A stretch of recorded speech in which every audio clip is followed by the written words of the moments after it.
Bienvenido a Testigo. Hoy, como siempre, queremos mostrarles que el mundo puede mejorar. En este programa vamos a estar hablando sobre santos, esas personas ejemplares que nos ayudan a encontrar a Dios. Pero primero vamos a Roma con el Papa Francisco. Cuando rezamos nunca estamos solos, sino en compañía de otros hermanos y hermanas en la fe, tanto que los que nos han precedido como de los que aún peregrinan a nuestro lado. En esta comunión los santos, sean reconocidos anónimos de la puerta de al lado, rezan e interceden por y con nosotros. Junto a ellos estamos inmersos en un mar de invocaciones y súplicas que se elevan al Padre.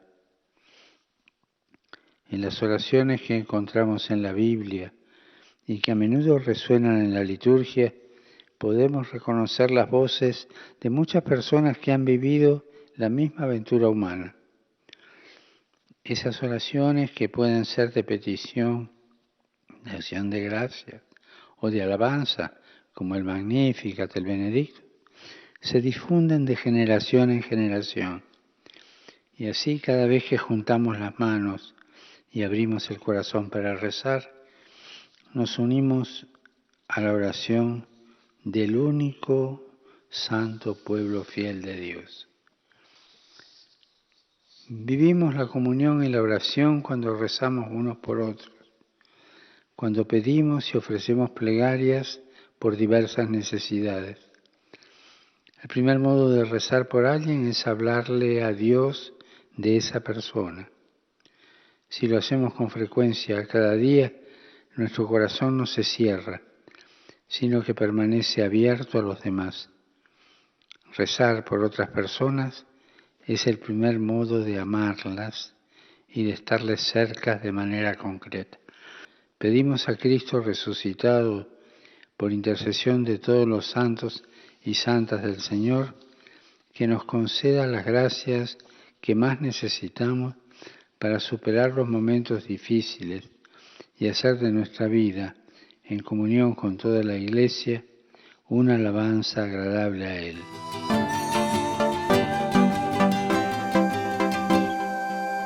Qué bueno lo que el Papa nos decía de los santos, qué bueno también tener a personas que nos ayudan con su ejemplo a acercarnos a Dios. Ahora vamos a contar la historia de un sacerdote que fue nombrado santo esta semana y que fue un ejemplo de vida, Rutilio Grande. Dos laicos, un capuchino y un jesuita, Rutilio Grande, serán beatificados el 22 de enero en El Salvador. Los cuatro fueron asesinados a finales de los 70. Rutilio Grande se involucró en la promoción de los derechos de los campesinos en un periodo difícil en El Salvador. Por eso en 1977 lo asesinaron junto a otros dos laicos que lo acompañaban, un adolescente y un anciano. Su muerte removió profundamente a un obispo local del que era un viejo amigo, Óscar Romero, quien a partir de ese momento decidió vivir su dedicación a los pobres de un modo diferente. La muerte de Rutilio fue un momento, un instante en el camino de la vida de Romero, que lo llevó a situarse ante Dios y preguntar qué debo de hacer. Y Dios le llevó por los caminos que Dios quiso, que no eran los que Romero esperaba, sino por el camino que Dios quiso, que fue llevarlo por el camino de los pobres. Y de una manera diferente, porque siempre había sido Romero un hombre muy de mucha calidad humana para ayudar a los pobres, pero ahora le lleva a convertirse de alguna manera en la voz de los pobres. El asesinato de Rutilio Grande fue un mes después de que ordenaran a Óscar Romero como obispo de San Salvador. Era el puesto de mayor repercusión política para un prelado en el país. Ellos fueron amigos y muy parecidos, de procedencias campesinas, pobres, con temperamentos un poco similares, dos hombres introvertidos, silenciosos, dos hombres muy reflexivos, y en momentos difíciles supieron ayudarse mutuamente. Por eso la muerte de Rutilio para Romero no fue cualquier muerte, fue la muerte de su hermano. Junto al padre Rutilio fallecieron dos laicos, Manuel Solórzano y Nelson Rutilio Lemus. lo estaban acompañando para ir a celebrar misa. Ya sabían que el padre estaba amenazado de muerte, ya sabían de que el padre pues tenía ese temor. Él mismo pedía a la gente que no le acompañara, porque en cualquier momento podía tener un desenlace fatal su vida. Entonces el martirio llega para los tres. Óscar Romero, Rutilio Grande y sus dos compañeros no fueron los únicos declarados mártires de aquellos años difíciles en El Salvador. También lo fue declarado el capuchino Fray Cosme Espesotto, que corrió una suerte similar.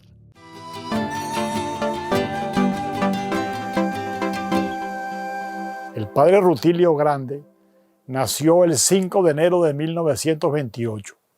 Fue un jesuita de dimensiones humanas y religiosas insospechadas. En su debilidad encontró su grandeza. La mayor parte de su vida transcurrió en el silencio y la humildad de quienes se van haciendo paso a paso compañeros de Jesús. Quienes lo trataron encontraron siempre en él un hombre bueno, cercano y servicial. Para los seminaristas fue un auténtico formador y para el clero salvadoreño un delicado acompañante espiritual. Rutilio supo ser consejero, compañero comprensivo y amable, al mismo tiempo firme y serio en lo que se refería a la vida cristiana y al ejercicio responsable del ministerio presbiteral. La población campesina de la que él mismo era parte y a la que sirvió con dedicación en su servicio pastoral, halló en él un religioso cercano, abnegado y cariñoso, ordenado presbítero para compartir la vida con la comunidad de los seguidores de Jesús que dan testimonio de la buena noticia. Al reconocer el martirio del padre Rutilio, de Manuel, de Nelson y de Fray Cosme, la Iglesia Católica confirma que sus vidas fueron arrebatadas a causa de la fe que daba sentido a sus vidas y de la que se convierten en testigos por su sangre injustamente derramada. Como compañía de Jesús, damos gracias a Dios por la vida entregada de estas personas generosas. Nos unimos a través de ellos con la fe del pueblo del Salvador y con sus esfuerzos por propiciar las necesarias transformaciones que hagan posible una sociedad justa con un lugar digno para todas las personas.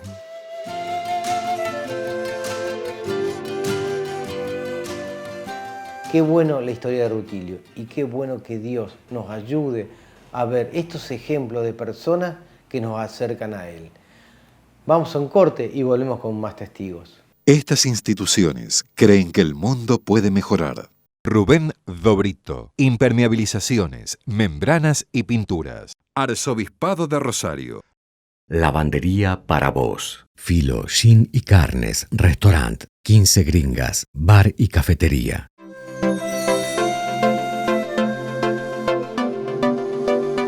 Siguiendo con testigos, en este bloque vamos a tener otro santo, un santo argentino, Monseñor Novak.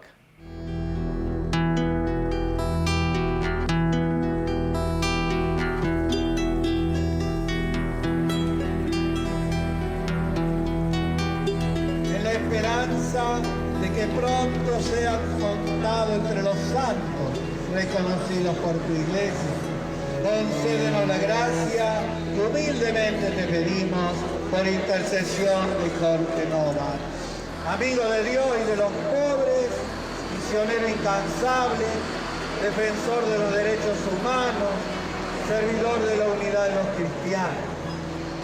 Te pedimos que su vida y su testimonio nos animen a seguir trabajando por tu reino en la defensa de la vida y el anuncio de la palabra.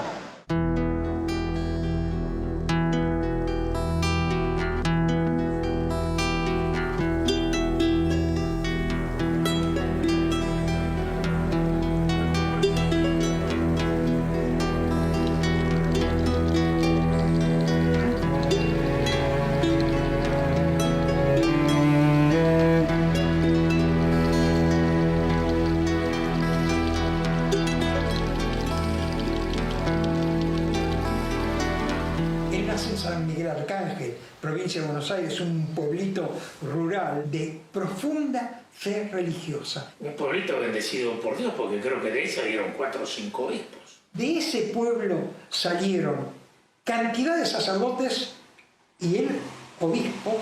Él te hablaba mucho de su familia, ¿no? Del sacrificio que había sido para sus papás, el criar a tantos hijos, ¿no? Y cómo él recordaba el carro del papá y cómo tenían que sobrevivir con el heno que juntaban en el campo para el invierno. Y bueno, una vida muy rural y muy sencilla, y que él, eso lo emocionaba, siempre lloraba cuando él contaba esas experiencias familiares. Mi hermano se inscribió en la escuela en prejovenado que había en San Miguel. Prejovenado lo llamaban, o sea, era una especie de preseminario. Y en San Miguel quedó como para un colegio, pero usaban como preseminario. Y él fue en el año 40. Él cuenta cuando fue con papá. Él llevaba la almohada, papá llevaba la baúl. Me iban al colegio. Y tenía que estar ahí todo el año sin visitar a la familia. Y un año contaba él que no tenían, le tenían que mandar para el pasaje, ¿no? De casa. Y no tenían la plata para que él pudiera volver a casa, ¿no? Y de repente se enteró el hermano de mi papá, que era de La Pampa, y el padrino, que le mandó la plata para que él viniera, entonces pudo volver. Y en el año 54 lo ordenaba sacerdote.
Cuando él estudiaba en Roma el doctorado en Historia de la Iglesia.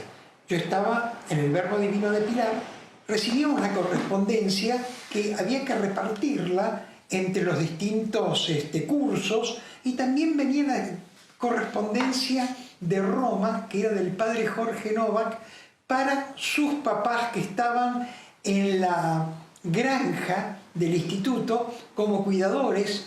Y yo con gusto iba a llevarles la carta cuando se le entregaba a la mamá o al papá.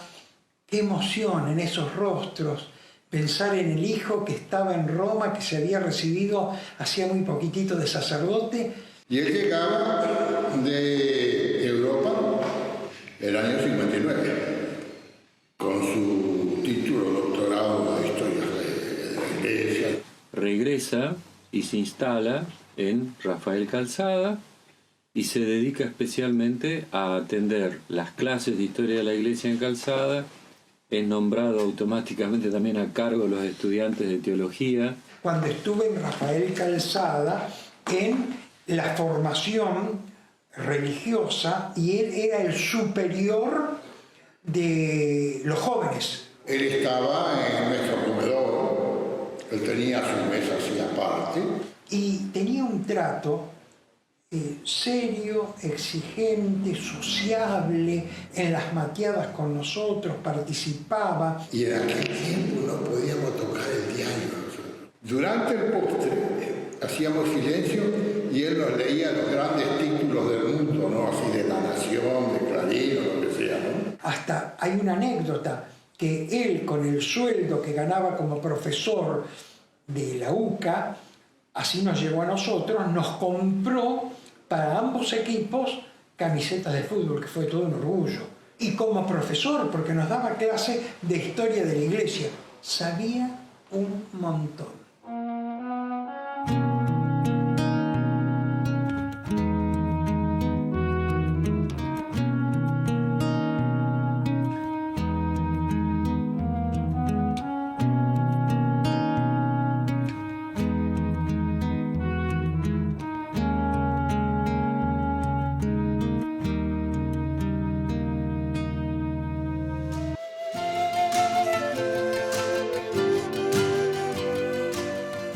Qué increíble la historia de este obispo, este padre, este sacerdote que entregó su vida a Dios. Ahora vamos a un corte y volvemos con más testigos. Estas instituciones creen que el mundo puede mejorar. Rubén Dobrito. Impermeabilizaciones, membranas y pinturas. Arzobispado de Rosario. Lavandería para vos. Filo, Shin y Carnes, Restaurant, 15 Gringas, Bar y Cafetería.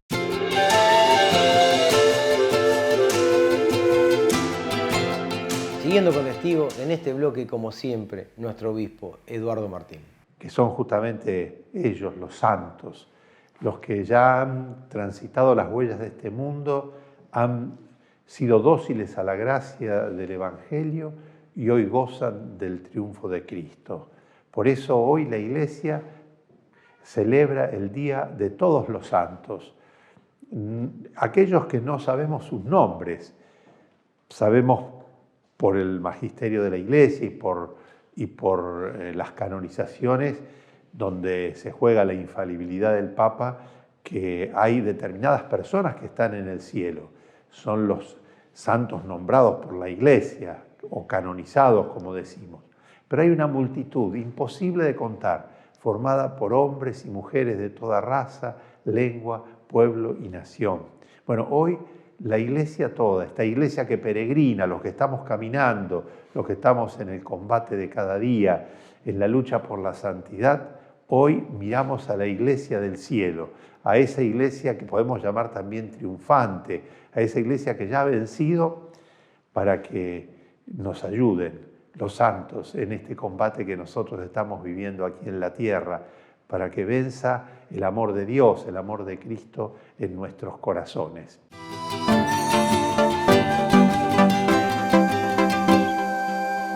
Muchas gracias, Monseñor, por ayudarnos a descubrir las cosas importantes de los santos. Ahora vamos a ver la historia de otro santo argentino, Monseñor Angelelli. Pasando Punta de los Llanos, cerca de Chamical, una ambulancia llegó al lugar indicado sobre el Camino Viejo. Era el miércoles 4 de agosto de 1976 y allí estaba sin vida el obispo de La Rioja, Enrique Angelelli.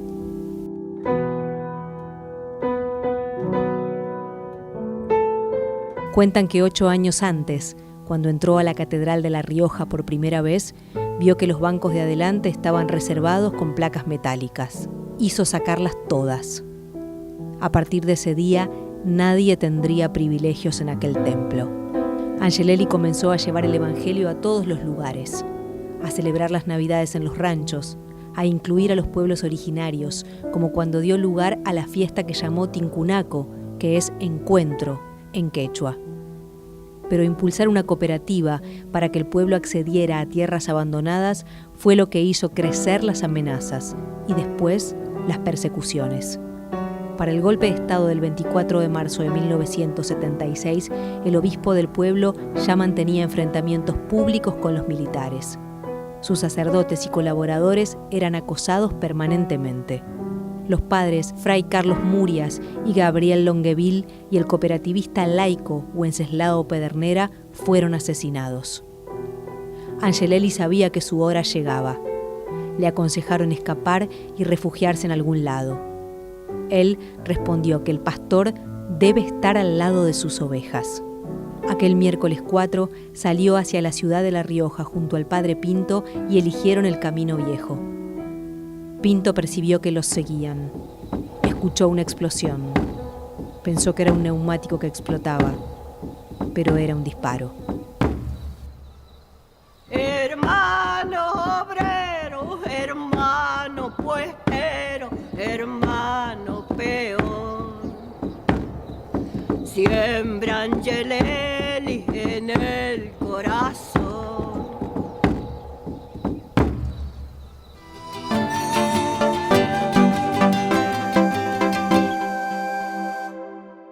Era un obispo con gran sensibilidad social y fue uno de los que se enfrentó a la dictadura militar.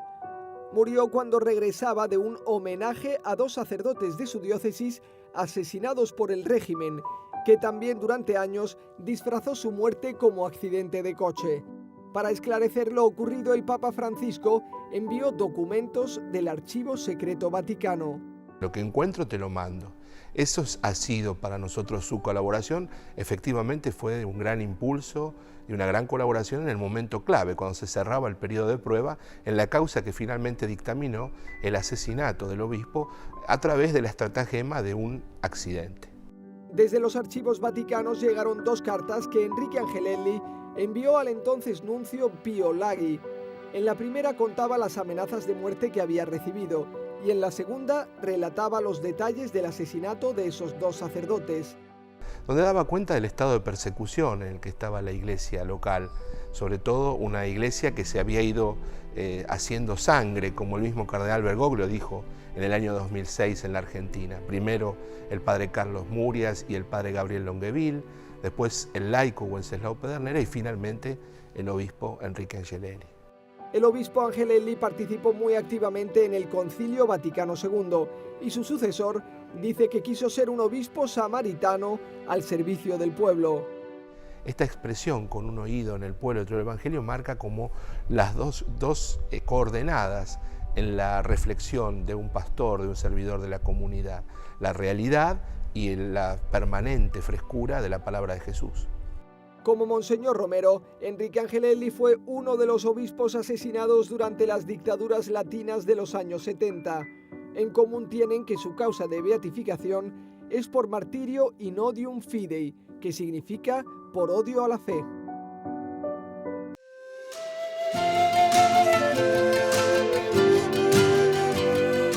Qué increíbles historias que hoy contábamos de Rutilio Grande, de Monseñor Novak, de Monseñor Angelelli, personas ejemplares que entregaron su vida por él y por la verdad. Muchas gracias por habernos acompañado como siempre.